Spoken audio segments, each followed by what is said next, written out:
welcome everyone to the 35th session of our weekly calls. And yeah, so as I mentioned, today we'll be having Deborah, who will be giving an introduction to M365 Technologies. And she's already here with us. And I'll definitely allow her to go ahead and do the introduction, Deborah, if you won't mind. I'm not sure I'm quite I can be able to do all of it correctly. So definitely you do that and then yeah, then go ahead and start. Yeah, that's fine. Hi everyone. Good evening to you all. Good afternoon if it's afternoon there, and good morning if it's morning there. It's evening here in Nigeria. Trust I meet us all well. How are we all Yeah, doing? Are we all doing great? Hi. great, Yeah, absolutely. thank you. You can unmute Uh, and talk. Yeah, we're okay. doing great. Thank you. Oh, that's great. That's good to hear. Mhm. Yeah. So Banjika has already did the preliminary introduction. So I will just go over that again. My name is Adebayo Oluwaseun Deborah. You can address me as Debbie or Deborah or Deborah, whichever one that suits you.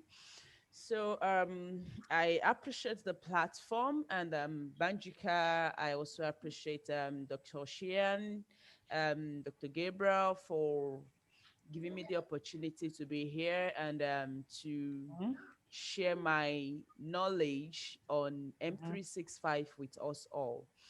The last class, when Mike gave a speech, I was here and it was amazing. And I was like, wow, it's really beautiful when you want to let people know about what you know. Like you want to bring people into your world. You want to let them understand that yes, there are good things out there. There are more than being a medical doctor. There are more than being an engineer. There are more than being a lawyer. While growing up, these are the three basic professions that seems to look like the hot cake. You want to go to school, you study medicine, you study lawyer, you study engineering, and if you are not in any of these three professions, then you feel like, what am I doing here? But hey, today there are good news. Being in the IT world, there are millions of good news, and I'm going to be sharing one of that good news with us today. So it's going to be very brief, so that we don't take a lot of our time and we can have more time to ask questions. And then probably if there is another opportunity, we can continue.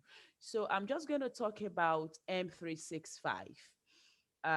What is M365? It's an acronym for Microsoft 365. So it's a collection of three services.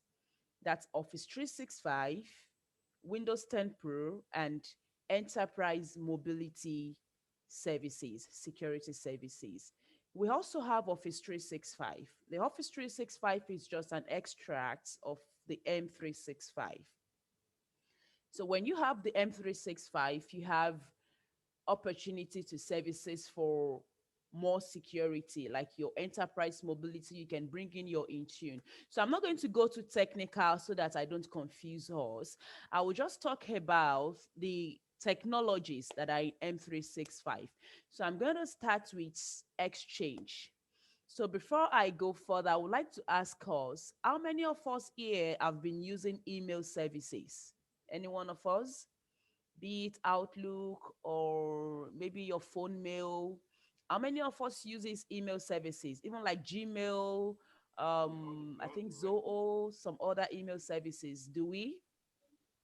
Yes, we do. I think we all do. Okay. Yeah, I Yeah, think yeah. I think your voices are kind of far. Or can you hear me clearly? Yeah, Yes, of we can hear you. course. Loud and Yeah, we clear. Yes, can we hear do. you. Oh, okay, okay. Sorry about that. I love getting responses. Oh, Sorry okay. about that. Yeah. So Exchange Online, it's a collection of our mail flows. It's a service that manages our emails from we the senders to the recipients. It manages the health of our mail. it manages the health of our mailboxes. It manages the health of the content of our emails.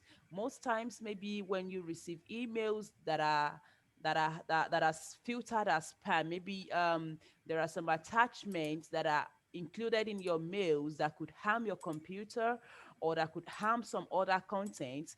The exchange service manages all of this. It takes care of all of this. Peradventure, you have the necessary services in your subscription. So there is a plan in M365. We call that standalone plan. It could be your Exchange Online Plan 1, and it could be your Exchange Online Plan 2. And you could also get some advanced subscriptions like the enterprise subscription, the business subscription. So what am I trying to say in summary is one of the technology that we make use of every day in our day-to-day life in M365 is the exchange services. The exchange service is a very powerful tool. A lot of us, just as end users, we use our Outlooks. We send email, we receive emails, we send attachments. Even a lot of us go as far as scheduling meetings, appointments, events in our Outlook. But the back end of this is what we call the exchange. We have the exchange admin center. I said I was going to make it short. Okay. So let me see if I can share my screen just to show you how the exchange admin center looks like. Okay.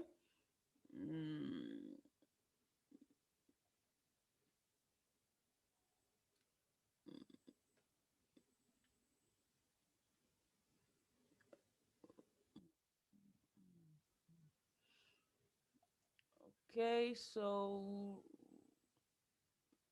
let me know if you can see my screen. Yes. Yes, we can. Okay, all right. So here is my admin center. You can see at the top left corner, you have Office 365. Okay. Then when I scroll down, yeah, these are actually some of my files in OneDrive. That is another topic entirely. So I'm going to come here. I need to navigate to the admin center. Yeah, so I have the admin tab here. That's going to take me to my admin center where I have access to all the admin centers. Now, what do we do in the admin centers? The admin center is where the administrator manages all of these services that is available to the use of the end users, from your Outlook to your OneDrive, your SharePoint, your Teams. We are connected on Zoom, but Microsoft also have a service that do the same thing with Zoom, even more than, which is called Microsoft Teams. You can do so many amazing things with your Microsoft Teams, so many amazing things. So that is actually another another technology I'm just going to talk about. So I'm just going to do a summary of each of these technologies so that we don't go too technical and I don't lost you on the track. It is taking a bit time to load. Sorry about that. Okay, so we are here. So on my left pane here, I'm going to go to show all. And when I scroll down, can you see you have a list of admin centers? You have the security, you have the compliance, you have the endpoint manager, you have the Azure Active Directory, you have Exchange, you have SharePoint, and you have Teams. Now, what do you do in the security admin center? The security admin center manages when you talk about your information and governance, your retention policies, anti-spam policies. Maybe you want to set anti-phishing, anti-malware, anti-spam policies. All of the services, you can create policies for them. You can set a rule in your admin center to control who sends you an email. You can control the kind of emails you receive. You can control the content of the emails you receive. Are we getting along? Am I too fast?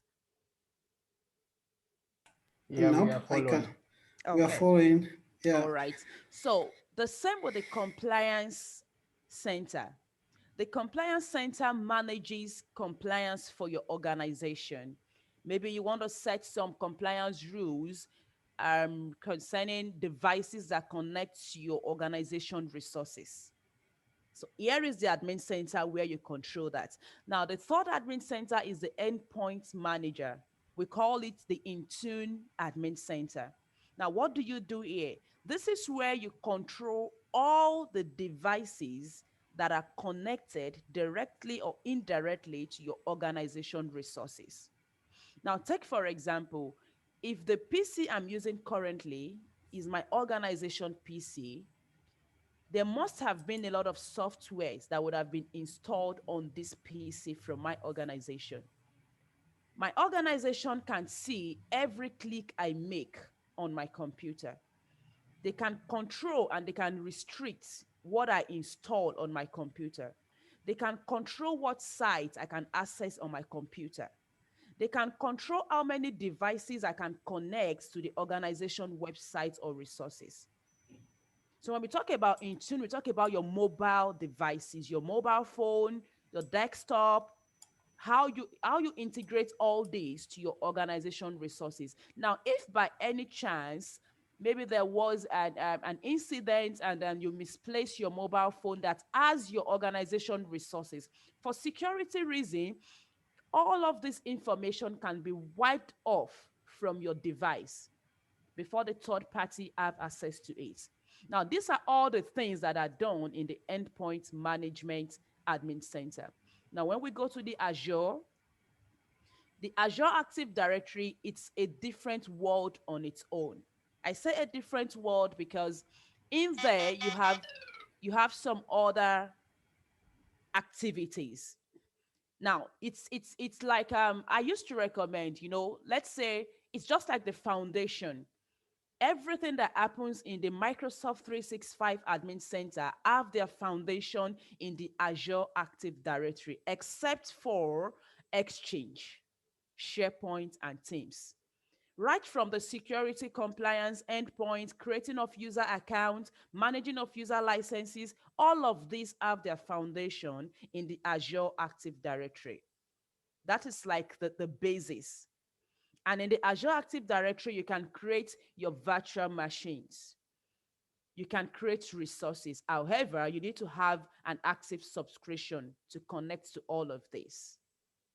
So that's another talk for another day because it's kind of wide. I'm just going to Okay. touch them briefly. Please let me Mhm. know if you're lost or if you missed out something. I can always come over that again, okay? Yeah, so now this is where we start from, the Exchange Admin Center. I'm going to open that, but before I open that, let me just run through the last two admin centers. The next one is the SharePoint. Now, the SharePoint Admin Center, it's a very beautiful place to be. Now, this is a place where you manage collaboration in your organization. Maybe take for example now, gone are the days of the local way of storing files. You go to the hospitals and you see bunk of files in the wardrobe. A lot of them are eaten up by rats. Some are missing. Some records are lost. Now, with the SharePoint Admin Center, with the SharePoint service, you don't have a problem anymore. All you just need to do is to move all of these files to the cloud. You migrate them to the cloud. Now, the basic and the primary importance of SharePoint is for collaboration, not for storage. Okay. The service you use for storage is OneDrive. However, both the OneDrive and the SharePoint shares the same storage capacity. You can't talk about SharePoint without talking about OneDrive.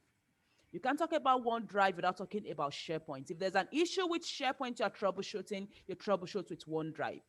If there's an issue with OneDrive you're troubleshooting, you troubleshoot alongside with SharePoint. So if there is a file that you are working with, maybe there is a project in your organization, and then you have your team members all around the world. Of course, even like this COVID period now, you can't gather, you can't assemble physically in the office to have a roundtable board meeting and you share the paper around. Oh, bro, can you look at that? Okay, HR, can you look at that? Now, here is a platform where you can all sit together in one voice.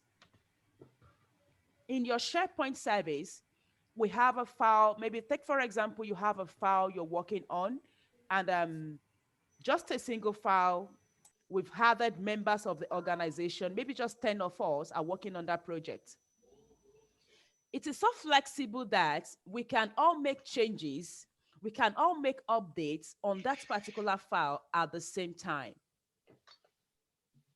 Whatever updates I make, Banjika is going to see it as at its end. It can correct me that, hey, Debbie, what you put on that column, can you please correct it? However, he's in UK, I'm in Nigeria, and we are working on the same document. We are working on the same file. That is the flexibility of SharePoint. Now, SharePoint has more interesting services. With your SharePoint, you can create your pages. You can create websites. You can share news, latest updates. We call it RSS feeds. You can do so many things with your SharePoint. Now, just like I said, intertwined with the OneDrive, your OneDrive is your storage location where you store all your files. Now you have a maximum of 1 terabyte. You can increase it anyway to 25 terabytes. But before you do that, you have to raise a support ticket with Microsoft support to do that for you from the back end. But as a global admin, you can increase from your 5 terabyte to your 1 terabyte. I mean, from your 1 terabyte to your 5 terabyte. Now, going to Teams, that is my favorite. I call it my favorite because I love Teams so much. You know, during last year, during the pandemic, I had the opportunity to have 9 weeks training with the TAs, the superiors. And at the 7th week, I was like, wow, Debbie, don't you think you should take a certification on this? Would you just allow 9 weeks of training to go like that? And trust me, that was the first certification I earned, and that gave me my Microsoft certified trainer and made me a trainer today.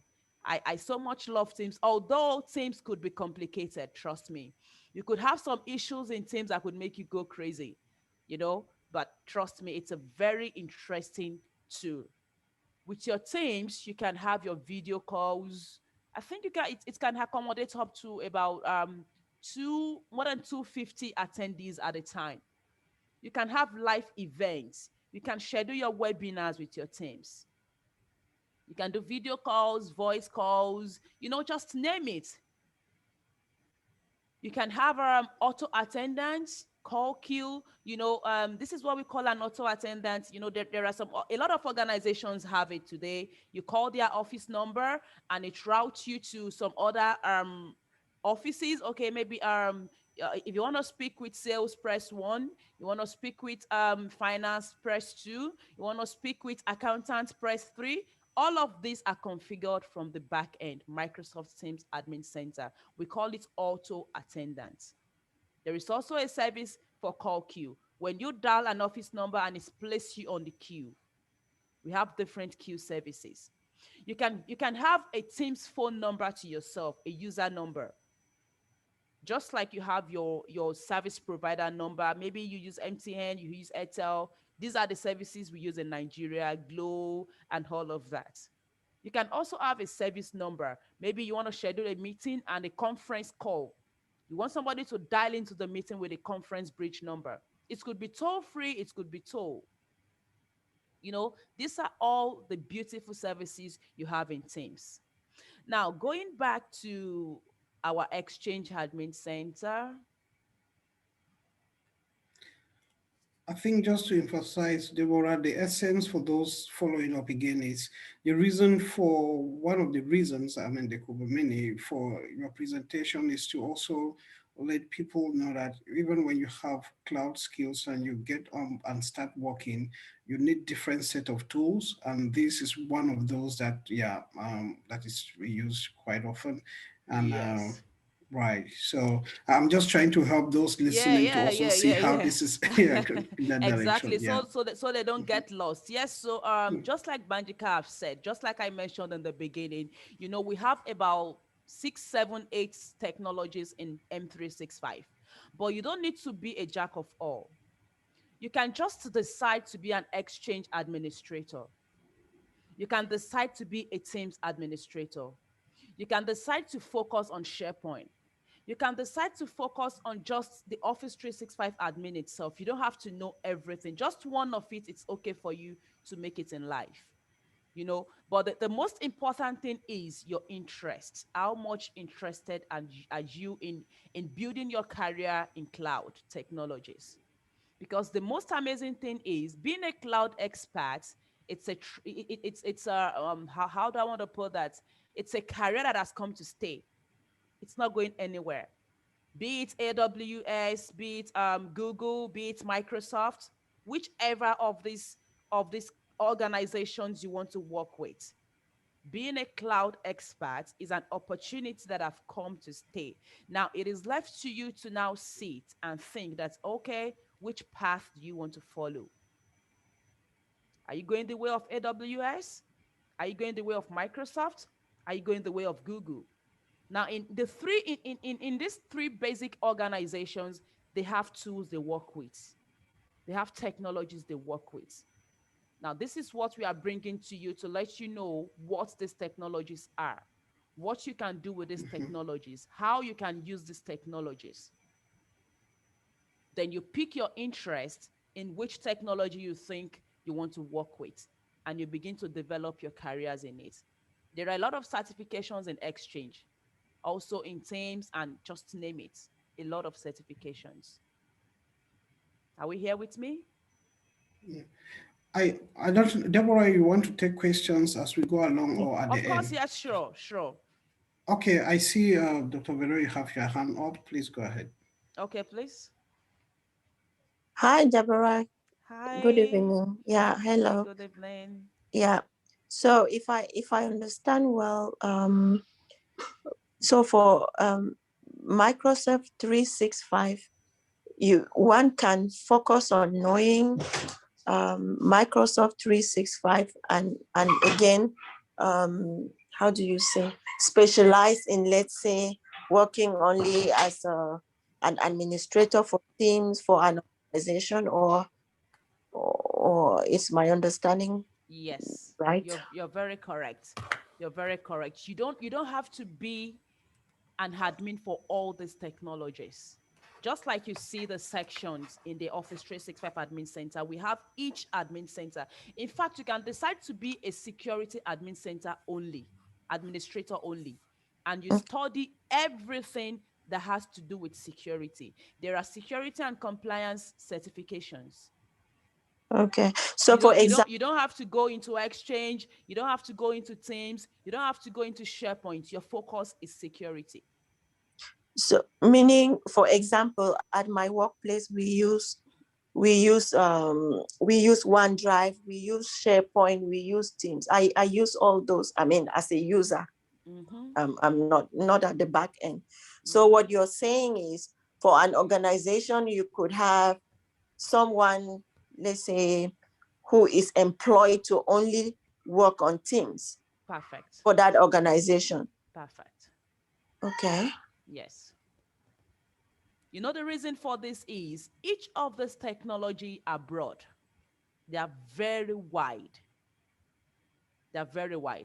The reason why I happen to be, why I have a knowledge of everything is because for the past 2 years, I've been working in the concierge section.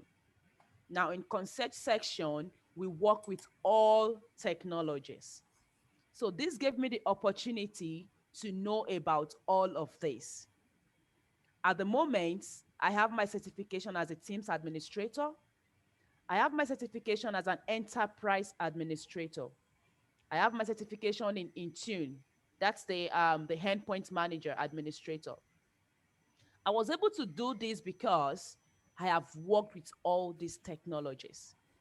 But there are some sectors in my organizations that their focus is just Teams. We have the Teams section. They don't know anything about Exchange. They don't know anything about SharePoint. Have I answered your question? Did you understand my explanation better?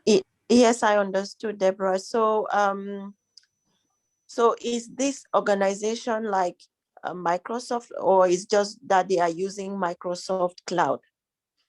Okay, so you could work in any organization that uses this technology and needs your services. It doesn't have to be a Microsoft partner. It doesn't have to be Microsoft directly. Now, Banjika could They wake up can do with tomorrow one. and set up its own firm and say, hey, Debbie, please come and manage my team section for me. He is not a Microsoft partner per se, and he is not Microsoft, but he's going to be using the technologies and he needs somebody to manage it for him. So it could be a firm, it could be a real estate company, it could be a hospital, it could be a school, Yeah. any organization that uses the services and they need somebody to manage it. So that's the reason why I said it is so flexible that you can just pick your area of interest and specialize in it. It's just like what Mike said last Saturday, being a medical doctor, you have the general physician, you have the specialist, maybe the eye doctor, the one that takes care of the hair, the dentist, the heart. That is just the way it is. So in this part, I am a general physician. How I would say that. Correct. Okay, Yeah. yeah. So it's your interests. Are you clear on that? Yes, I am. Vero, Thank you. Yeah, Okay. I Does was on. anyone else have any other question before we proceed? Yeah, hello. Hello, Deborah. You, Hi. you were talking about SharePoint and OneDrive, and you mentioned about you said SharePoint was more of a collaboration tool than of a storage device, and the reverse for OneDrive. I just wanted to find out if there are any advantages using them in the reverse order, or I mean any disadvantages, any barriers to doing so. So suppose someone was more comfortable with SharePoint, could they, if they use it as a storage point, what would happen? Okay, What? that's a very good question. The only side effect is that you're going to exhaust more of your storage capacity in SharePoint than OneDrive. That's all. And when that happens, you might need to buy an extra storage for SharePoint. Okay. Okay. Yes, that is just the only thing.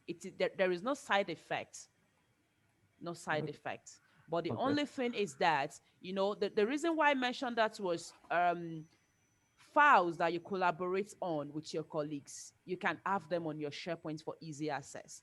But your own personal files, maybe your pictures, your modules, your videos, and all of that, you can have them in your OneDrive. They're your personal files.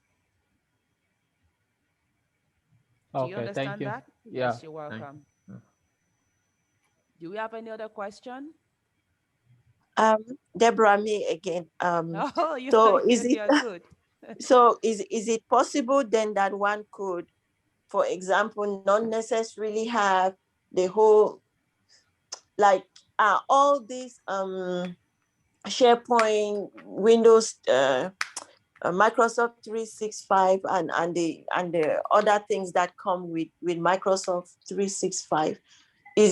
Are you obliged to really have the whole, for an organization, for example, must they have the whole Microsoft 365 suite, or how does it work? Like, can I just go and get Teams and I'm working on Teams, or it's only for organizations?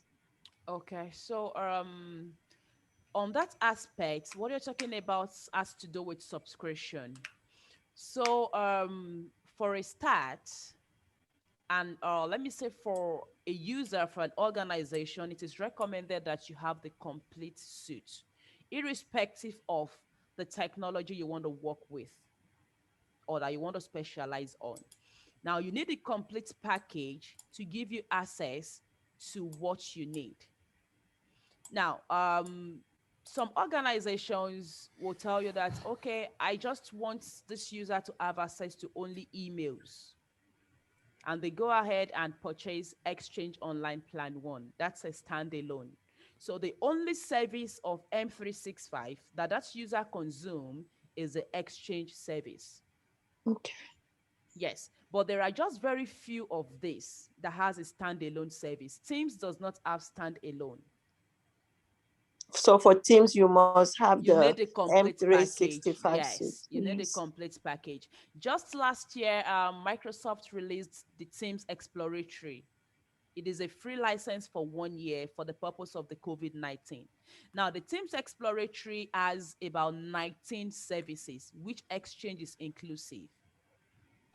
It's just like the online version of Office 365 E3. All the services that Office 365 E3 provide, except the desktop application, are included in the Teams Exploratory. So So if, okay, please yeah, say something. Yeah. yeah. Yeah. So what you're saying, sorry if I'm hijacking the conversation. I just No, want to you're understand. fine. Yeah. Yeah. So what you're saying is one could, let's say, one could go and have certifications for, let's say, M365, and then take on other things like the Exchange, the Teams, and all of that, or how does it happen with Yes. So getting experience with this? yeah, so I would advise, if you are interested in any of these technologies, say Microsoft Teams, it's okay for you to know a few about the identities. That's the users. Okay. Let me come here. It's okay for you to study the users' environment. Here we have users. Okay. You see, because you're going to be working with members of your organizations, you're going to be working with guests, you're going to be working with groups also. And somehow you're going to be working with OneDrive and SharePoint, because all the files that you share in your Teams channel are saved in your OneDrive. And you could also want to extend your Teams conversation to your SharePoint. So for Teams, you need a knowledge of Exchange, you need a knowledge of OneDrive, you need a knowledge of SharePoint. However, the knowledge of all these technologies you need are just the basics, not in depth. Do you understand that? Yeah, I do. I don't know if you're still going to come to this, but it would be nice to know how one can, start having skills in this. I don't know if you're going Um, to come to Yes. that. Let me answer that. Dr. Okay. Velo. I think Deborah is going to give an overview today, and then for those who are interested and want to go deep, she will then be available to to get into that and offer more advice. Yeah. So Okay. I All really right. see you're interested. So yeah, Deborah can No, just try to. yeah, it's just to clarify on some things, man. So Yes, yes, yeah. yes. Actually, That's what. today, Yeah. just like I said, it's just going to be a summary of everything so that we have an idea of what is in M365. So then when you pick your area of interest, you can just pick which bank card and we can schedule a time to go deep into that so that we don't take much of our time today.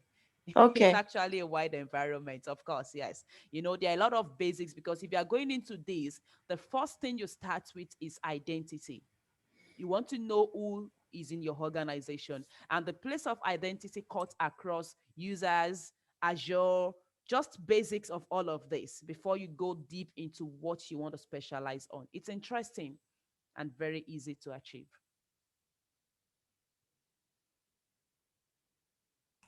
Quite fine. Go ahead, Deborah. I think, yeah, that's quite Okay. clarified everything. All Thank you. right. Yeah. Okay. So here is the dashboard for the Exchange Admin Center. You can see we have mailboxes, we have groups, we have resources, we have contacts, we have shared, we have migration. Now, this shared is the shared mailbox. Now, the shared mailbox is a mailbox you can create without a license. You don't need a license to create a shared mailbox. I can create a shared mailbox now and add everybody to that shared mailbox. Every incoming and outgoing emails in that box is accessible and visible to everybody. That is why it's called a shared mailbox. Now, here for the contacts, it's same with the contacts you have on your mobile phone. You can decide to move your mobile phone contacts to your Exchange, to your mailbox, to your Outlook. Okay, so here, when I open the mailbox, you're going to see a list of the mailboxes I have. Now, the mailboxes that appears here are mailboxes that already have the Exchange license. If you do not have an Exchange license, you don't have a mailbox yet. Now, you're going to see some of those mailboxes that have archive, archive, archive. Now, this is something that you set in the Security and Compliance Admin Center. You can also set it in the Exchange Admin Center. Now, what does this archive do? It's just a layman understanding. You know, when you say archive, you keep it for the future. That's what it means. Maybe there is an employee that has left your organization and you want to secure the contents of the employee's mailbox and you don't want to continue to pay for license. You can just place an archive on the mailbox and convert it to a shared mailbox. You can specify the number of years you want to retain the content. You can set a rule. Okay, you're going to retain the content of this mailbox for 5 years. After 5 years, you can delete it. After 5 years, you can archive it. Now, most times we use the retention policy or archive. Most times it's been used for law, for legal cases, legal cases like, okay, maybe there is a case on something. The legal professionals are working on it. They're trying to set, a lot of things. There is also a path we call e-discovery. Yeah, in place, can you see where my pointer is here? In place, e-discovery and old. Now, what we use this section for is to audit conversation. Your emails can be audited. Your chats on your teams can be audited. Most organizations use this. If they want to monitor what conversation is going on between their employees. All they just need to do is to use the in-place e-discovery.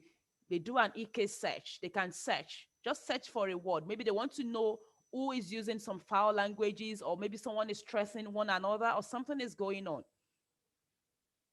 Do you understand that? So there are a lot of all these informations here. You have the protection section, you have the mobile section where you can actually register your mobile to your mailbox.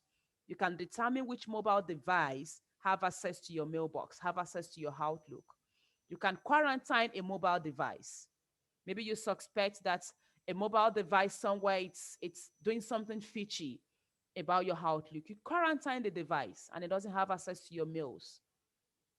So just to say a few about this, these are just a summary of the Exchange Admin Center. We also have the mail flow. You can do a message trace, maybe at a point where you're getting spam emails, or somebody says, oh, I sent you an email 2 days ago. Did you receive it? And you said, no, I didn't get your email.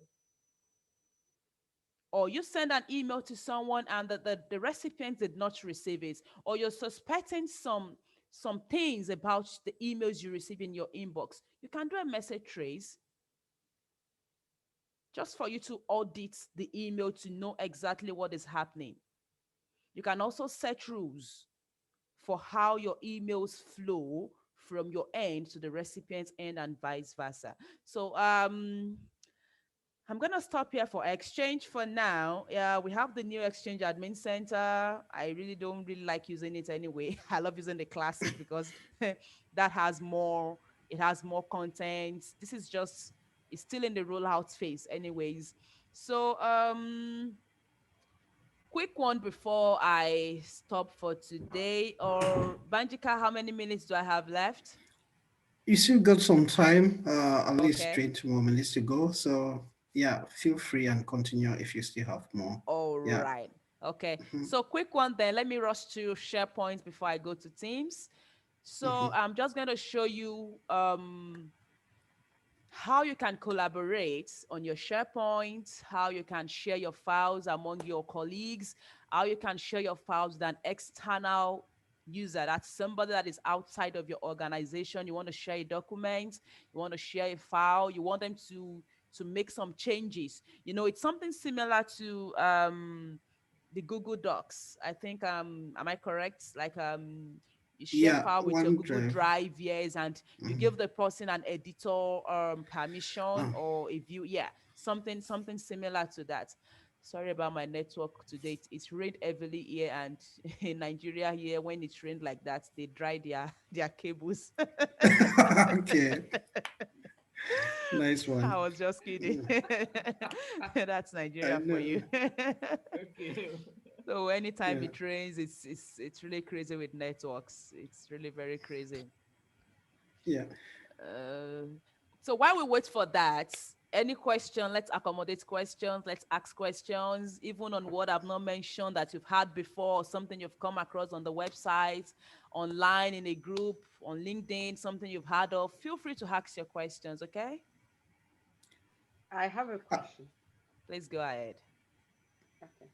Because my question, what you are explaining here is something new to me. I didn't Wow. know that this was included in the 365. But my question here then is, I don't know whether I can get me well. Okay. it- Okay. we can hear you, My Therese. okay. My question here is this packet M Microsoft 365. Mm-hmm. Is it the usual Microsoft 365 we buy like students or professionals, or this one for the organization is different from the usual packages we used to buy? Because looking at this 365, I just bought it a packet recently.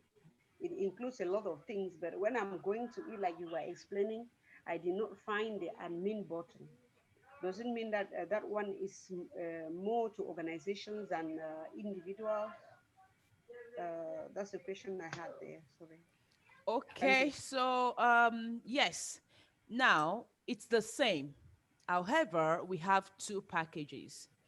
We have a package for the institution, that's the educational package.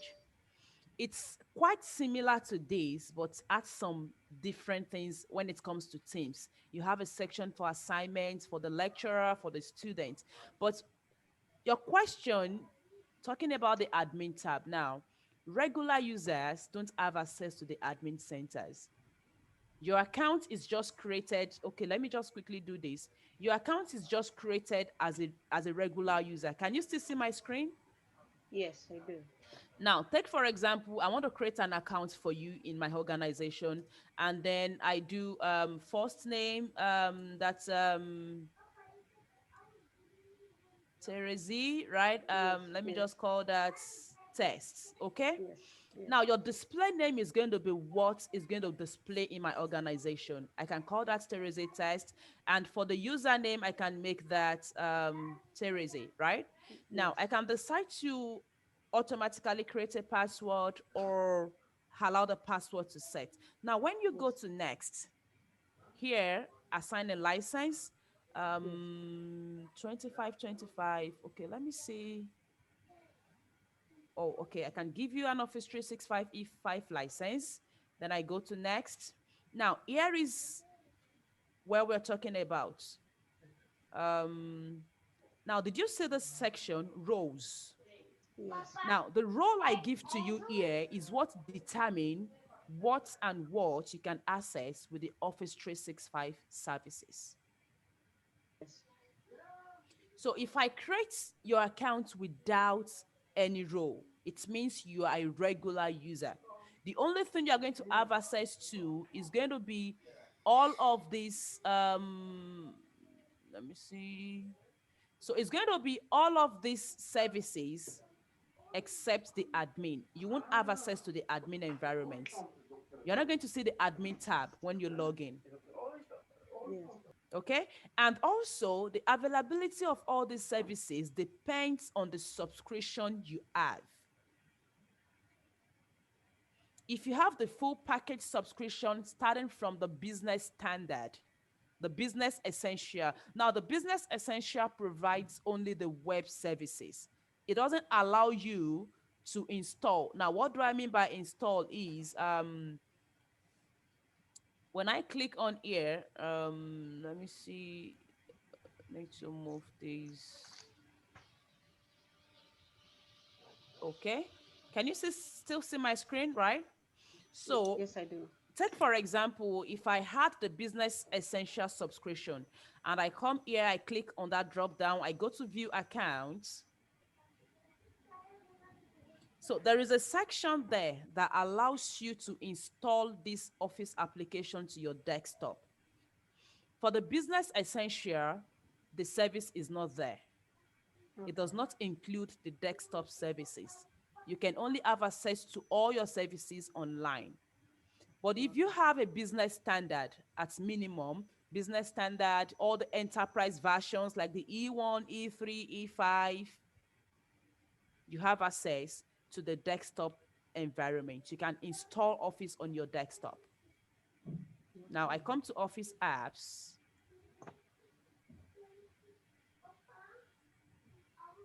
I hope I've been able to answer your question, Terezi. Yes, yes. Yeah. So did you see this section I'm here? fine. Yes. Install Yes, I can Office. see that. Install Yeah. Office. Yes. This install Office will not be available for those that have Business Essentials subscription All right. or business apps. But anyone I with get it. business standard upward, the business standard, the enterprise versions, they have access to install Office.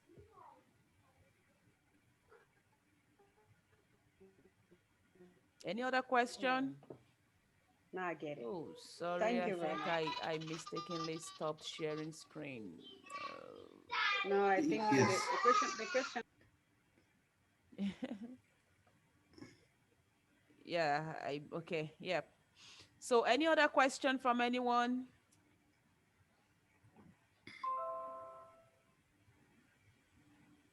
Seems none so Yes, I far. have a question, please. Okay, Siben, go ahead. How I mean, when we are changing careers, we want to know exactly like how do you earn a living from this, Deborah? How how how do you earn a living from being a Teams, having a certification in Teams and all that? For you, what's experience on that? And then by the what's the payment method? I'm familiar with how they call it now.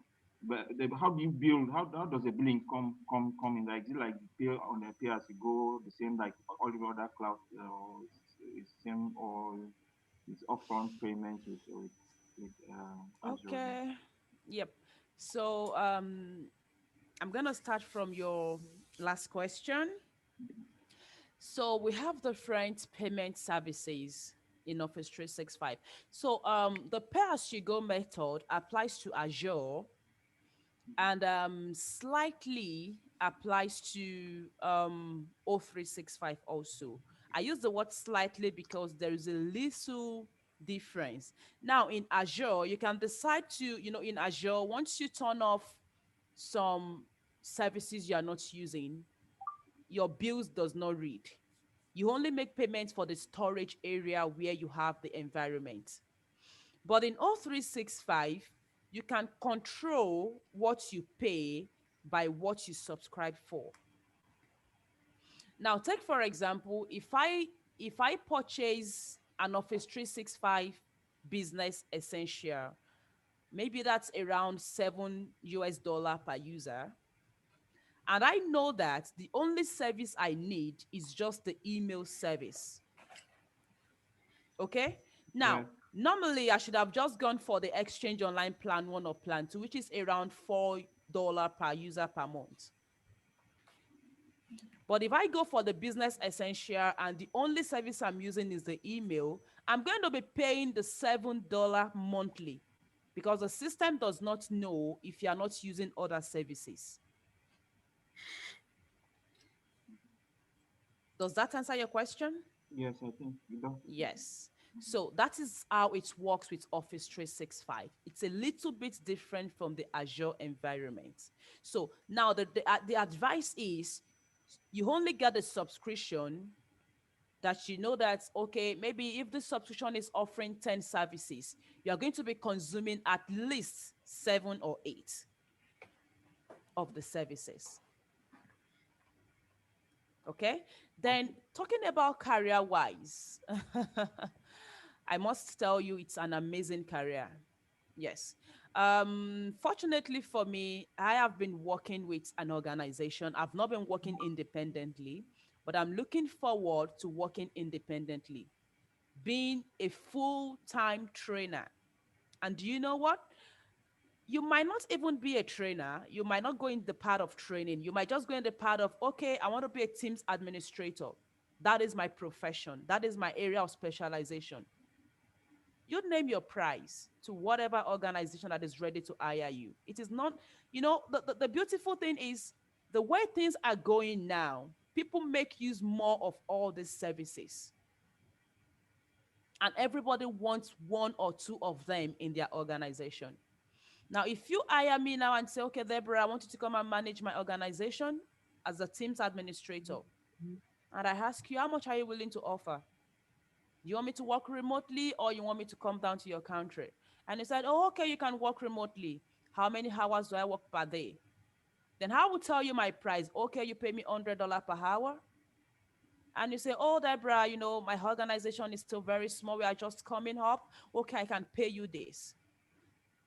Now, what happens? The beautiful thing about this is, just like I mentioned earlier, it's your passion. I already have a passion in what I'm doing. I love it already. So for every talk I make, for every class I teach, for every work I do, I learn. Because there is always a new thing to learn in Microsoft Technologies. Do you get me? So Yeah. there is always a new thing. So the career path, it's so wonderful. Just like I said earlier, it has come to stay. Whichever of the organizations, Amazon, Cloud, Microsoft, it has come to stay. You just need to pick a career path, build yourself in it, and be strong at it. And if you want to go the trainer path, for every class you hold, there is a price. Maybe you want to be paid per candidate, or you want to be paid per hour. You negotiate that with your employer. Okay? So Okay. it is something that has come to stay. Okay. I think, Yeah. yeah, Deborah, just to add to let others know how critical this is and how important it is. Now, there's no organization that doesn't use email. Every organization uses email, and it's a very critical aspect of any organization. If you were to arrive at work and for the first 1 hour or two, there was no email, the business is down. So it's a very, very critical part, as Deborah keeps saying, going forward, because yeah, everything has changed. And there's other one is like, I think Deborah will be talking again about teams, which we'll definitely want to know more again. If you look at teams, if you look at the total of teams, imagine a meeting is scheduled, say, at 8 p.m., 8 a.m. in the morning, and then as I'm saying, you arrive in the morning, and then maybe it's down. You need someone with the skills to be able to troubleshoot that, to be able to get that running. So I know we've been in the past months here talking about more of AWS and Google Cloud and the others, but these are very important and critical tools that keep organizations working. And I don't know how many people have these skill sets. Deborah, you definitely know better than me there, but it's a very, but I'm sure it's very high in demand. And if you were to, as Deborah says, if you are able to have these skills, maybe you can definitely work remotely or have the opportunity to work into other organizations. So I just wanted to, again, bring that critical aspect of how these skills are important. Deborah, I hope I Okay. Yes, Yeah. yes, you're highlight that very right. Can I? correct. You're I have very a follow. correct. Sorry, I have a follow-up question. I just want to know really, like, Deborah, in your experience, what would you say has been in your impact, maybe working in the in maybe or generally, what is the impact, like, what economic impact does it create when you bring in those changes into those environments? Let's say you're going to convince somebody, this time around, when you want to convince a board of directors, just telling them that is going to bring a proper set of organizations, but in terms of financially, how does it impact the the company in terms of growth and maybe gains for company and with these tools here? Okay, yeah, that's a very good question. In terms of the financial impact, I would say there is no services that comes at no cost. You have to pay something for something, but what you pay now matters, and what you earn for what you pay also matters. Now, the beauty of Microsoft technologies is I'm going to start from the aspect of emails. Okay. So, when you are using Microsoft's Exchange server for your emails management, you have control over it. You have control over your emails. You have control over your domains. You have control over your services, over your servers. You don't have to pay an extra cost to a server management to manage your emails. Now, there are some organizations that have their, some cases I've worked on, customers will tell me, okay, that they already have their emails with some email service providers. They just want to use Teams with Microsoft. I say, okay, that's fine. But there are some limitations there, because when you want to, maybe you have a website you want to manage, of course, it's going to request you to verify your domain on Office 365. And that's where the problem comes from, because when you want to verify your domain, you need some records, your TXT record, your MX record, your CNAME record. However, some of them would not want to verify their MX records simply because their emails are being managed by an external party. Now they end up paying two different organizations for something they will have just paid one organization for. So when you have your emails with Microsoft, you are in control of your mailboxes. You don't need to contact a third party to look into issues for you. And one other beautiful thing is all of these supports are free. Microsoft provides all the services, like all support to the services, at zero cost. You come to your admin center, you raise a support ticket, they contact you and they assist you, because all of these costs are already added to what you pay for your subscription. You don't pay an additional cost to get support when you have challenges. And you have more storage for your emails. If you have an Exchange Online plan too, now you have unlimited storage. For your Exchange Online plan one, you have about 50 gig compared to what you have in the Exchange server or some other third-party email services. Now, when it comes to SharePoint, which is also another tool that is very good for your organization, at no cost, you can collaborate. At no cost, you can share your files. At no cost, you can update your work.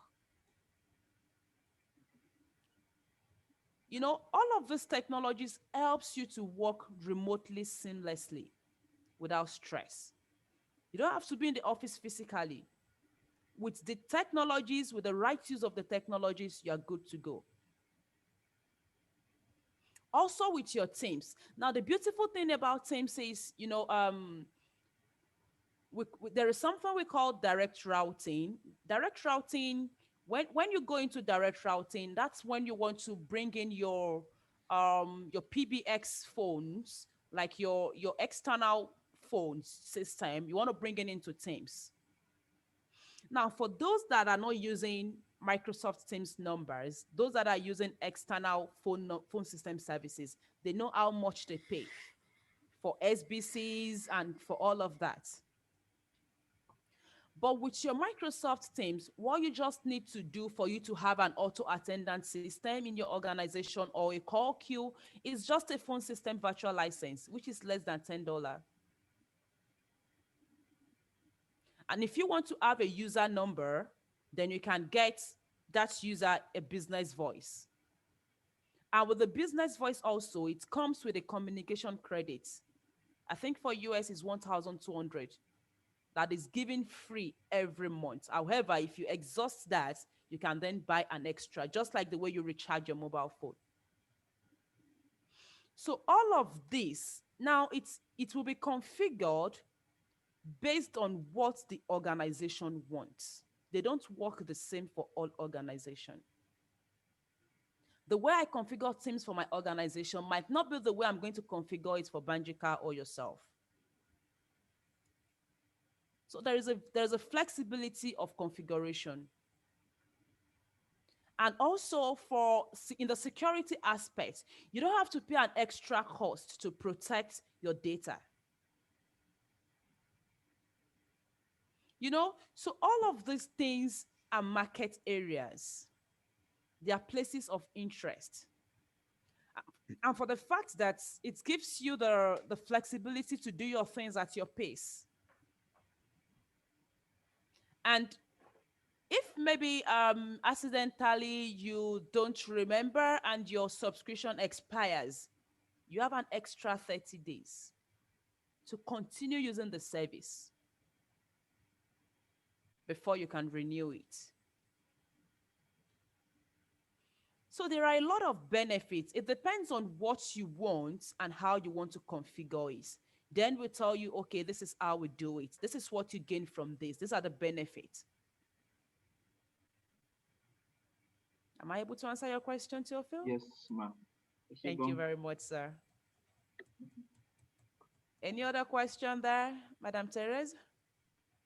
Yes, I do have. Okay.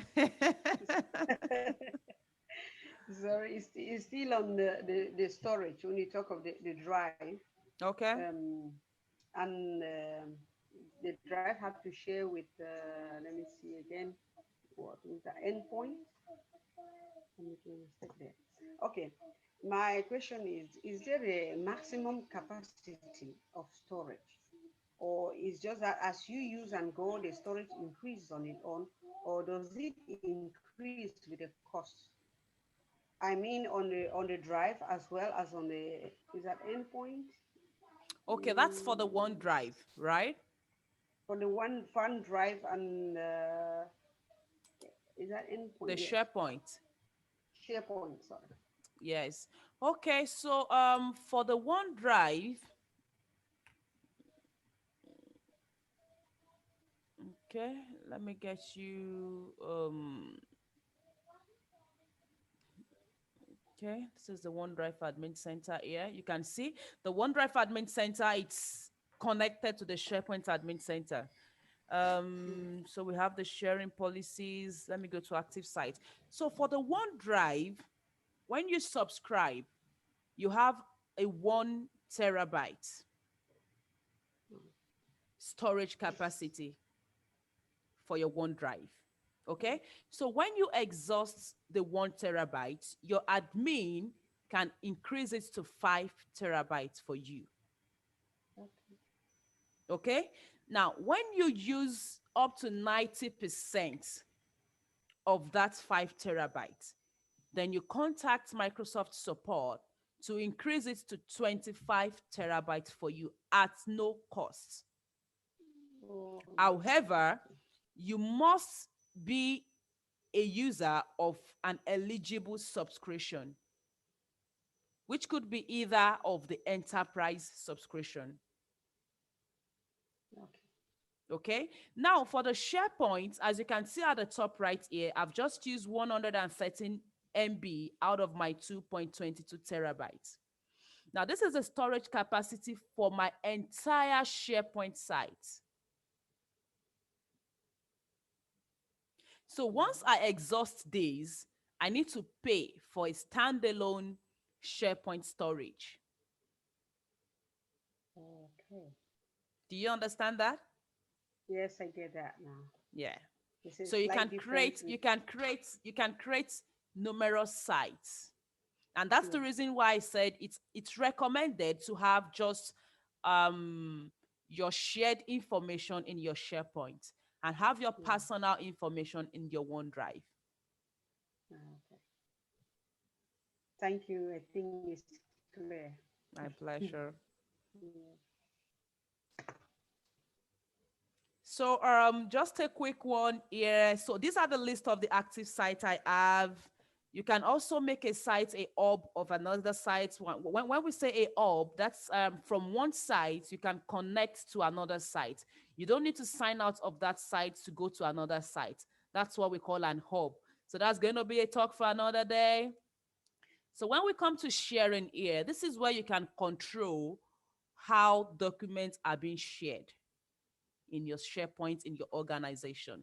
Now, as you can see here on my end, I have both bars raised to the top, which means anyone that has the link to any of my documents can have access to it. Now, if I reduce this for OneDrive to new and existing guests, it means for my SharePoint, anyone can have access. But for my OneDrive, only new and existing guests can have access. Going down the bar, and people in my organization and existing guests. Now, if I bring this down to the list, I have restricted access to my OneDrive to only people in my organization. However, for my SharePoint, everyone can have access to it. So these are ways you can control what you share in your SharePoint. Files and folders, then also permissions.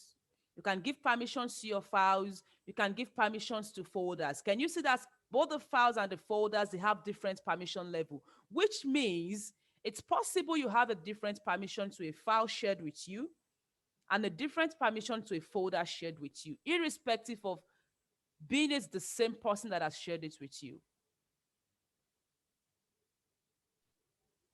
That's great. Are we getting along? Yes.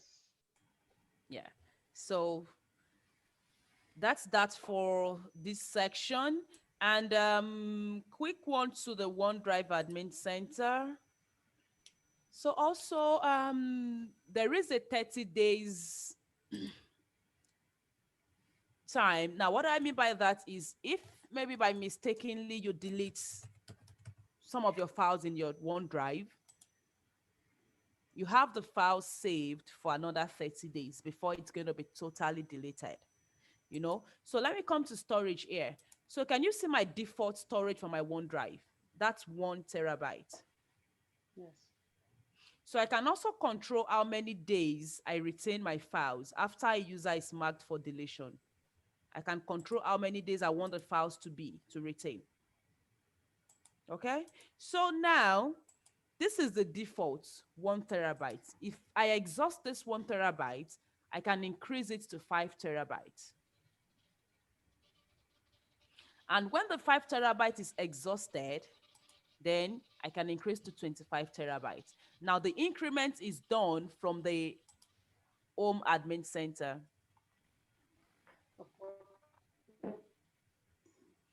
So do we have any questions? Any observations?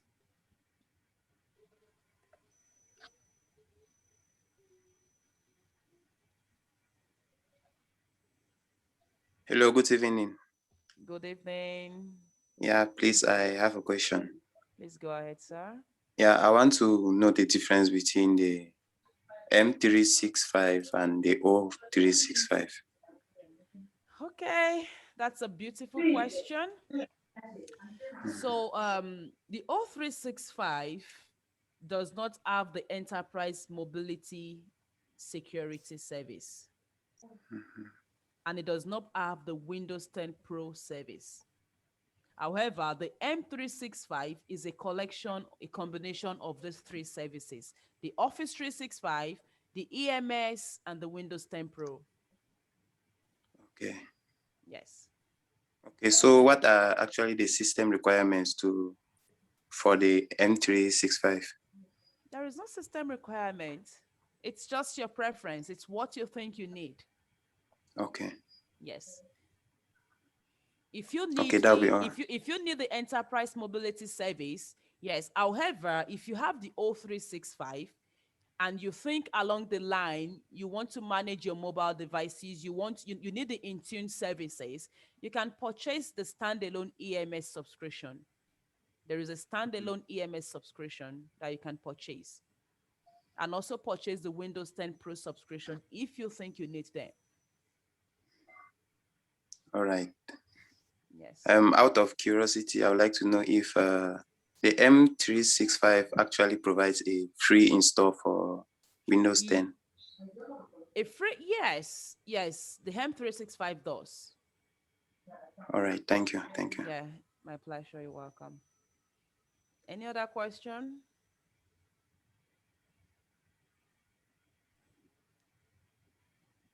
Any Please, other one? yes, please, Chair Okay. Shadwin. Out of curiosity, I would like to know, did you make all your certifications while in Nigeria, or did you study abroad before you returned home? Because in the introduction or background knowledge about it wasn't made, and like I'm interested in knowing that, if you wouldn't mind. Thank you very much. Unfortunately, I have not been out of Nigeria. I've lived all my life in Nigeria. So all my certifications, my knowledge, everything it's achieved here in Nigeria. And just within a space of 2 years, yes. I started working with M365 in 2019 after my service. That's the National Youth Service. And so last year, I was able to find a career path in Teams. Then I started writing my certifications. So I'm going into Azure very soon. I already had my Azure fundamentals. I'm going to be taking my Azure administrators very soon. Just to have a knowledge of that also. So, I've been working with the environment, supporting end users, resolving cases. I've resolved over 3,000 cases in the last 2 years, if not up to 5,000. Because in a day, I work on nothing less than 4, 5, 6 cases. So I was able to find interest, and I decided to make it a career path. I'd wanted to go into networking before, but when I started with Office 365, I was like, I think this is because I love what I do. I love the passion, and I was like, okay, I can just build a career path in this. And seeing the future of it, it gave me the rest of mind that I'm on the right path. I think, Deborah, you're saying that wherever you have internet, it's already good enough to get started, to build a career. If I Yes, understand, yes, yes, good. yes, of Okay. course, of course. You need an internet, yes, of course, so that you can That's access fine. some resources online, the online resources, because the thing is, you need to be up to date, you need to be on track. Most of the resources we have some 6 months ago might not be too relevant again. You need to check and see what has been added, what has been removed, the updates. So you need an internet access. Yes, that is just it's a Very basic. crucial. Yeah, Yes, you need an crucial. internet access, and you also need a PC, because most times your mobile phone might not give you as much as you want in terms of accessing all of these resources. I see there are two hands up. The first one that came up was Leila, and I see two of you have a question again. So, Leila, if you want to, please go ahead. Hi, Deborah. This Hi, is Leila. Leila. Hi. Yeah. So, believe me, I really don't understand. Probably this is the first time I've heard of this, something like this, just like my first time to hear about the AWS cloud. Now, so this is something close to like AWS cloud, right? Yes. Okay. Now, you say, and within 2 years, you successfully acquired such knowledge, and now you are able to train others in what you do, right? Yes. Okay. Now, what interests me most, I don't know if it really makes sense, but maybe you can understand that. Mm. What is it, a real case, a practical case in what you do? How do you help organizations or companies? What do you really do for what can you do for a company? Okay. So is that all your question, or I should just Yes, answer this that? is Okay. this. If you answer that, maybe I can begin to Okay. wrap my head around all the. Yes, That's fine. That's fine. yeah. Yeah. So Hello, hello, Deborah. hi. Yeah, sorry. Just because her question is in the same line as Okay. mine, I thought Okay. I should just put it to you. I was Okay. going to ask, what is a typical day for you like? So together what she has just asked, yeah. Yeah. Oh my God. Right. Yeah, you see, I appreciate your comments. Yeah, it has really not been easy. So first off, I think I didn't really do enough introduction about myself before I start because I was actually looking at the time and I want to be able Oh to see no. that I I talk about some things before time. It's Yeah, yeah. so Deborah, yes. Yeah. just to say that we have enough time, so don't really Okay. be bothered. As long as you Oh. stay, I think many will stay. When I said 1 hour, 1 hour, 30 minutes was just to make sure. So I didn't know Okay. that made you skip Uh, that. That Oh, introduction all is right, important. Go all right, ahead. all right. Yeah. Okay, so I'm gonna introduce myself fully again, and Okay. I think from there we can have a lot of answers to your questions. So yeah, I'm a very little young girl who always want to learn. I love learning. I love to stick to something I don't know until I know it, and I love challenges. Yes. Unfortunately for me, a victim of some circumstances. I'm a single mother of two kids, and I'm financially responsible for them, like just myself alone. And I have siblings I'm taking care of. I have parents I'm taking care of. So all of this gave me the strength that, hey, Deborah, you just have to make it. Whichever way you have to achieve success. So after my university education, I had computer science with economics in Obafemi Awolowo University. I went for service. During my service, I was working with a company that's called National Cash Register. So what they do in the company is they install ATM machines. Do we know ATMs? That's automated teller machines. They install machines, they work on machines. So I happen to be one of their field engineers. You don't want to see me on the field where I use my screwdrivers and spanners and everything. You're gonna Okay. call me a man. You see, so I did that for 2 years before service and during service. So I was working on ATM machines, and then I was thinking of going into networking. So I was thinking of writing my CCNA, but something somehow I wasn't passionate about. I wasn't feeling the connection about networking. And when my company came to Nigeria, I was like, okay. So I had no knowledge of O365.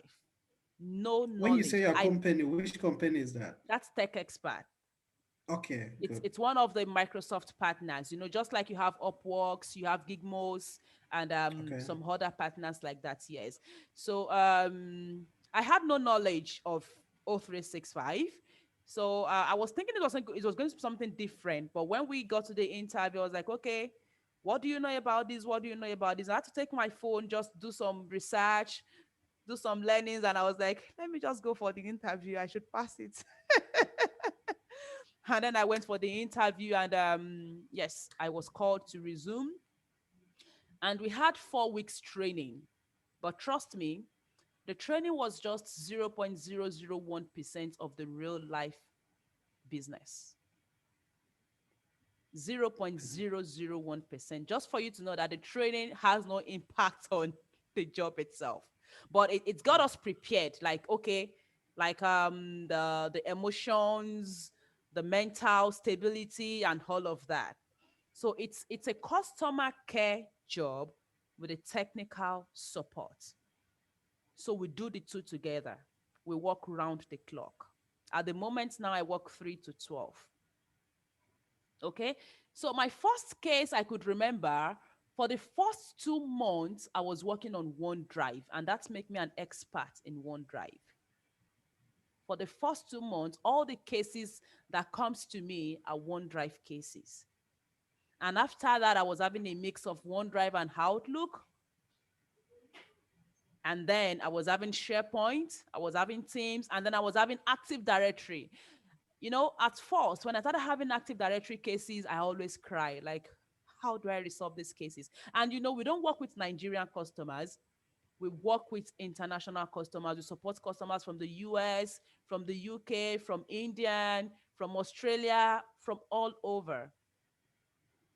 And you don't want to pick a US man case and fuck up. You don't want to. You want to be at the top of your game. I'm sorry Okay. if there's a US citizen here, but that's the Awesome. truth. Yes, you don't want to pick their case and mess up. You want to be sure of what you're doing. So when I pick an Active Directory case from a US customer, you need to see how I'm going to be shivering at my microphone. That where do I start from? But what keeps me going is I make sure that I maintain a good customer experience. I don't make them feel like I don't know jack about it. I just said them, okay, could you just give me some little time? I try to scope them. I try to understand the question and the problem. I get all my facts. And I tell the customer, okay, may I give you a call back in an hour? Oh yes, free, you can. And I take an hour to do research. I talk to my tenure colleagues, my senior colleagues, and just like that, day in, day out, now, I don't fucking care about Active Directory. I'm going to break it all in and out. So you know, Deborah, if I, yeah, maybe just to give some light, so maybe like knowledge base articles that you use, or when Yeah, you say you sure. do research. There are a lot of it. So then I started using Microsoft Learn. We have Microsoft Learn. Once you just type Microsoft Learn on your Google, it's going to bring out a lot of courses. So I learned with that. I watch a lot of YouTube videos, a lot from Pluralsight, a lot from Udemy. Then I created my own tenants. The thing is, you cannot learn this without your own tenants. And that is what I'm showing you on the screen. This is my tenant, where I can practice everything I learn. I have my Active Directory also. I have my local environments, my on-premises environment. I have it. So if I want to do anything on AD, on premises, maybe you want to sync users, syncing users from AD, setting their PHS, PTA authorization, ADFS, everything, I replicate on my hand. So when I have cases that are beyond me, I reproduce it for me to have a better understanding. However, it's not all cases you can reproduce. So if it's out of my control, I escalate it. But in the last 2 years, out of 100%, I've barely escalated 5% in my cases. I work on them and I resolve them. And that makes me better. And it helps me to find my feet, my career path. So something I can say my challenges, my responsibilities, acting as a father and a mother at a time, push me, force me to learn and to be where I am today. So it has not been easy. My days are crazy. Like every day at work is crazy. Trust me. Okay. It's crazy because, the way our performance are being calculated, it's been calculated on customers' feedback. You must have a 5-star and a thumbs up. It is a must. If you don't, it is assumed that you don't do the job right. And it has a very great impact on your KPI. And then you're like, oh gosh, what else do I want to do for this customer? I tried my best. But the truth is, you cannot satisfy everybody. So you keep to get better at every failure. But the beautiful thing is, I have been able to help myself. My downtimes, my crying times, my sober times, my failures, my successes, they have all given me strength. And here I am today. 2 years ago, I had no knowledge about what I'm talking about today. I never heard of it, just like you. So it is not something that is difficult. It's just your interest, your commitment, and how much you want to grow in it. So I hope I've been able to answer questions. Yeah. Um, I hope Leila got that, at least the key aspect, especially how you've been able to do that in 2 years, and then also Mm-hmm. being your day-to-day life, so you're handling support cases, technical, and it's front line as well. So I think that answered for Tio and Leila. I don't know if that was quite clear for you people. Yeah, thank Yes, you very much. probably.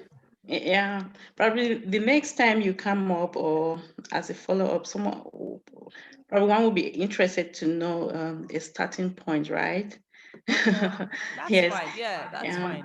yes. The Where starting someone can. point, yeah, the Mhm. starting point is basically identity access and management. That is where you Okay. start from. Irrespective of the technology you're going to specialize on, you need to go through the identity management, access and management course. That's the Okay. first thing, because you need to know how to manage every identity registered in your organization. Then after then, you can now think of picking up an area of specialization.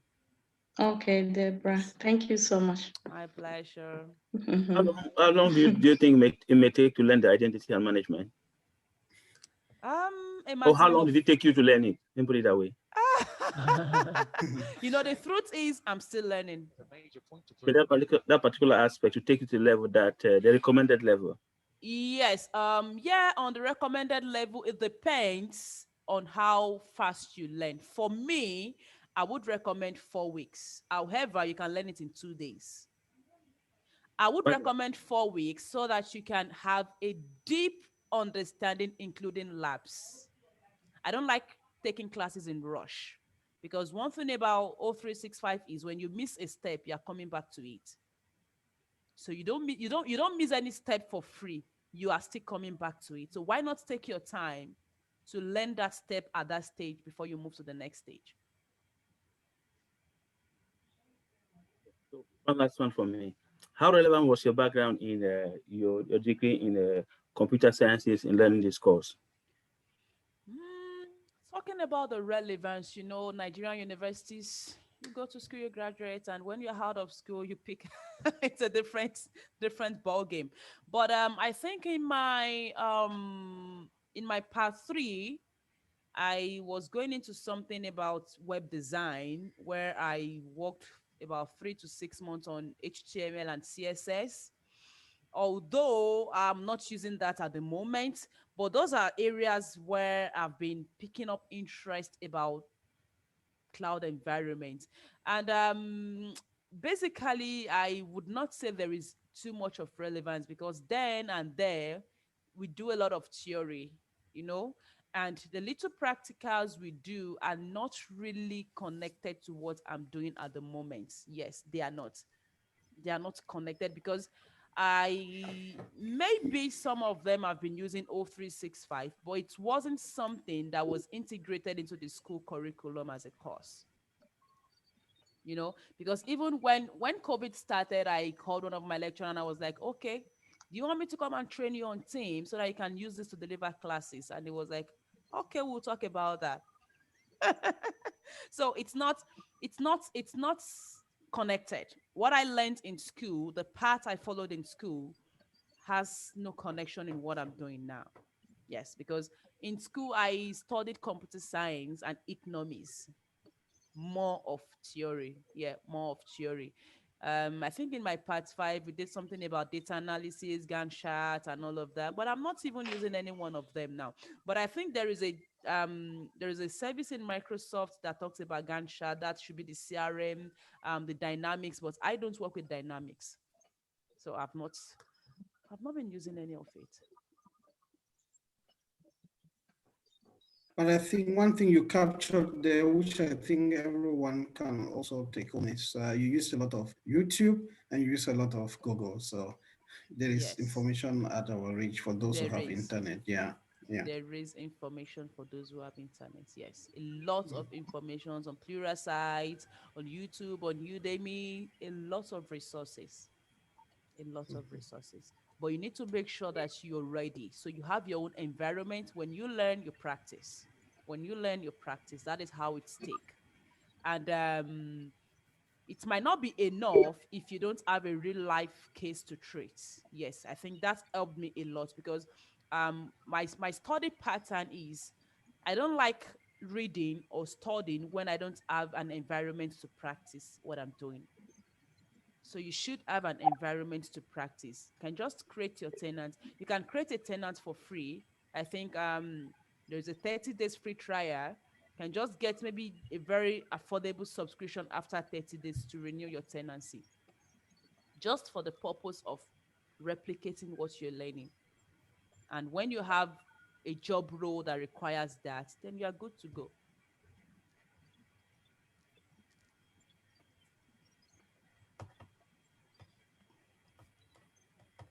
Any further questions?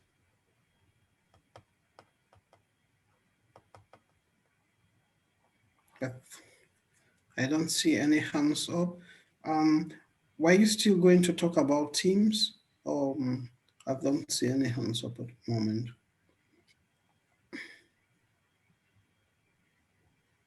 Sorry, this is something? No, no, I was just commenting that I don't see any hands up at the moment, Deborah.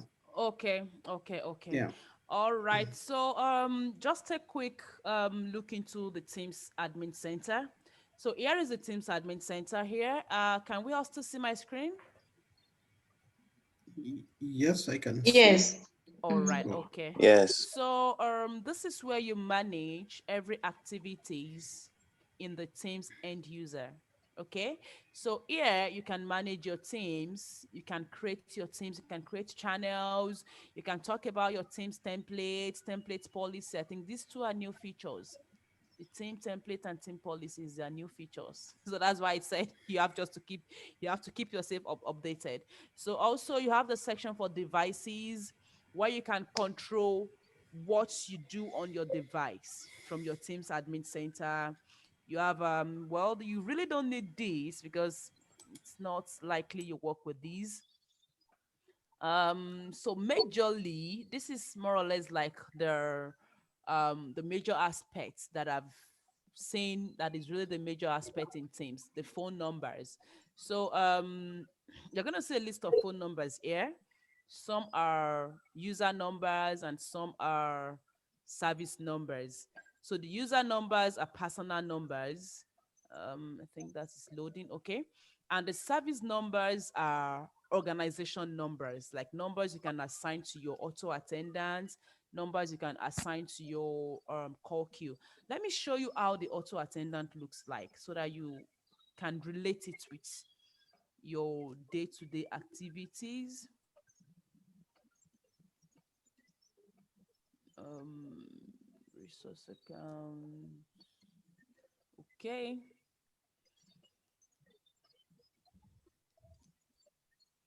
So, okay, I have three samples here. Two are active, one is inactive. So take, for example, I want to create an auto attendant. So what does an auto attendant does? It's like an automated call recipient for your organization. Okay. It's an automated call recipient, like somebody put a call through to your organization and the system picks the call. I don't know if you've experienced that so many times. You call into an organization and you expect to speak with human at first, but you hear the system voice that says, okay, please follow the keys. You press 1, you press 2, you press 3 to speak with, and then you press the key that has to do with the department you want to speak with. Has any one of us experienced that? Yeah, so this is Yeah. where Yeah.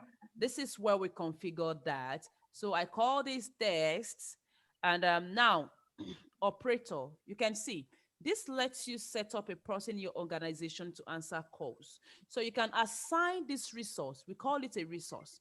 You can assign the resource to a member of your organization, and you could decide to make it no operator. You can assign it to a person in your organization. You can assign it to a voice app. You can assign it to an external phone number, maybe your personal phone number. Maybe it's a resource account you want to be in charge, but you won't be with your teams all the time. So you want the call to route to your mobile phone. So all of these configurations. So I'm going to use no operator. You can set your time zone here. Let me close this. So you can also set your language. You can decide to enable voice input. Okay, it's gonna request me for time zone. Just pick anyone. This should pass me. Yep. So this is a call flow section. Now, when a call is put through to your organization, what do you want the caller to hear? Do you want the caller to listen to a music? Do you want the caller to listen to a greeting message like, oh, thank you for calling Banjika's organization. How can we be of help to you? Or no greeting? You can decide to select whatever you want. Then you can route the call, redirect the call, or play. Now, This happens when no one picks the call. When no one picks the call after 2 or 3 seconds, what happens? Do you want to disconnect the call? Do you want to redirect the call to someone else, or you want to play menu options? Well, when you choose the option for menu options, then that is when you assign a dial key. What do you want key 1 to do? What do you want key 2? Now, when you dial key 1, key 1 will take the caller to an operator. You set up the operator. You know, this is just, I'm trying to explain what you can do with this environment. You can dial by name. You know, there are some organizations that will tell you to mention the first and last letter of the person you're calling. Have you experienced that? No. Has anyone experienced that among us? Yeah. Yeah. So it tells you to dial by name. You mention the name of the person and it's going to connect you to the person. Or you dial by extension. Tell you, okay, if you have the extension of the caller, please can you enter your extension? So this is where you set all of that. So this is how an auto attendant looks like. However, for the auto attendant to work, you need a license. Okay? You need a license. You need a license as a phone system virtual user. You can also set what happens when a call comes into your organization when you're on holiday. When you are out of office, it's after your business hours and somebody calls in. What do you want the caller to hear? What do you want to tell the caller in your absence? So that is what you do basically in the auto attendance. Okay. And the call queue, it's not really much. That's just one, I think one screen. So for the call queue, this is all you have. It is also a resource account. Now the call queue, the auto attendants, they are resource accounts. So you need to create a resource account to associate to these services. So it is the resource account you are going to assign your license to make them effective. So you can add your call queue, you have the language, um, greeting, music on hold, call answering, conference mode.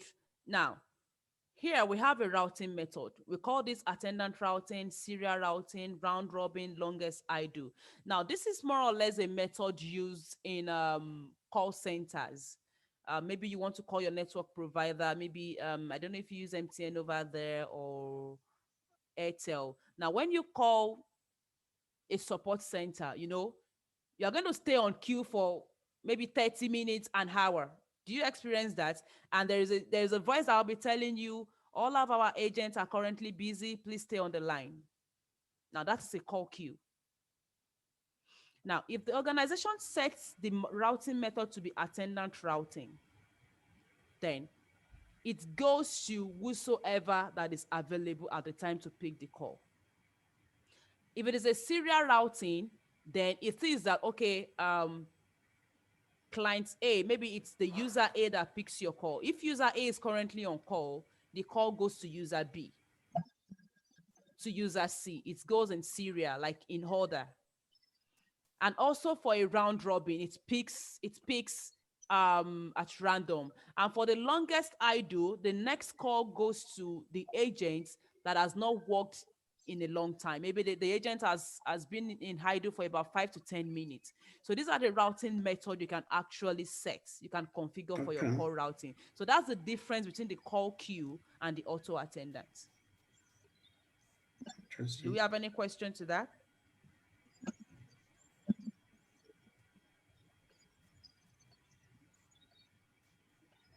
Any question?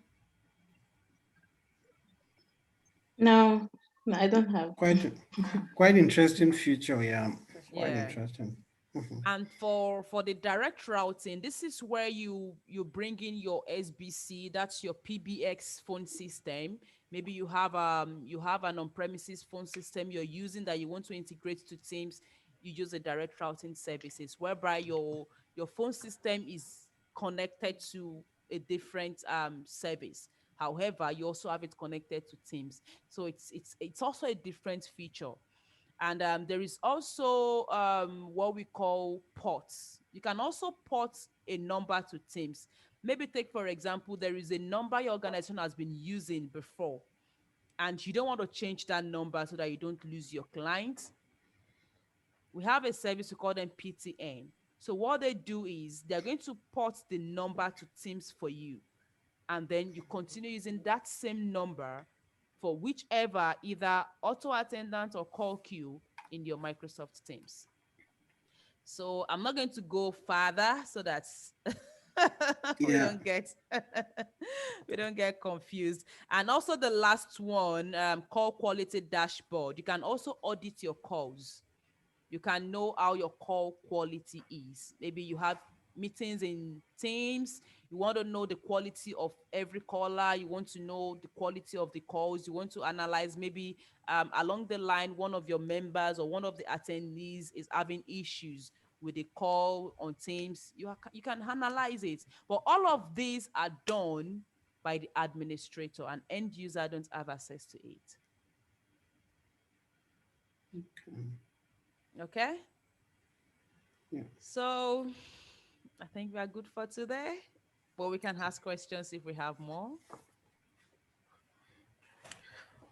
Definitely, if anyone has questions, they can bring up. And yeah, so if there anyone with a question or follow up, then and Deborah is with us, and definitely she's willing to come in. If there are people who develop interest more in this, then we can see what to do. So I don't see any hand up so far, but yeah, this has really been a very interesting conversation from you, Deborah, and you're really so knowledgeable about it for 2 years, and yeah, and it's really, really, and I can imagine the complexity because a tool like this, no matter how much training you do, the hands-on is what, as we emphasize, the labs are very, very Yes. critical because just knowing the theory or knowing this, it doesn't really take you anywhere because once you are sitting maybe faced with a customer and they need something done, they don't care what you can remember theoretically, they want but the task Mhm. solved. So yeah, but it's quite amazing how far you've been able to cover all the different product lines. Um, for those, I don't know if there's anyone who want to comment, but really, thanks so much for this presentation. It's really awesome. Um, and thank you so much. Just to Thank you thank for the Deborah in, opportunity too. I just want to thank Deborah in Yoruba. Ishe gong man. Ah, yes, sir. Ekabo. Nice, Thank good. you. Ekabo si ile wa o. Thank you. Okay. Thank you so much for the Good. opportunity. Well, Deborah, your journey is really interesting, and at your age, one can only wish you more success. And to be the most important thing that you said, which is also like wow, is for you your ambition to be able to start something which belongs to you, you know, Mm-hmm. and that is really quite a big dream. I just wish you Yes. the best in your journey. Amen. Thank If we you. decide to join, you Yeah. hear a lot from us. We'll worry you. Sure. Congratulations. Okay, Oh, thank you thank you so much very for much. coming Thank you to for us. Yeah. coming. Thank you for joining. Thank you so Mhm, much. mhm. Thank you for your time. Mhm. And thank Thank you, you very much, Banjika, for the Deborah. opportunity. I really appreciate. Thank you so much. This is Great. really a No, we are so session. happy having you up. Yeah. Go ahead, Teres. Yeah. I just wish to thank Deborah for sharing with us and to encourage her in her journey of reaching her goal of searching to make her own area of an environment of creating her own company. And what she has shared here today has opened some of us our mind to know that there was something like this somewhere that we could explore.